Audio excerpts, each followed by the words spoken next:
बिस्मिल्लाहिर्रहमानिर्रहीम। PPSC pass paper science question solve करते हैं। सबसे पहला हमारे पास सवाल है, the study of x-rays and their medical application is called as. तो मेडिकल एप्लीकेशन में जो रेडिएशंस का इस्तेमाल होता है उसको क्या नाम देते हैं? उसको रेडियोलॉजी नाम देते हैं, याद रखिएगा जी। It is totally deals with the radiations, ये रेडिएशन से ही डील करते हैं।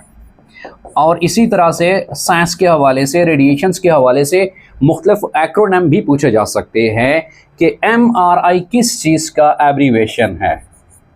MRI, it stands for magnetic resonance imaging.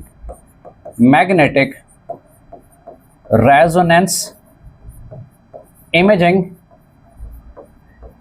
Technique, ये मैग्नेटिक रेजोनेंस इमेजिंग टेक्निक होती है MRI। और इसी तरह से CT स्कैन और PET स्कैन के बारे में भी पूछा जा सकता है, क्योंकि रेडिएशन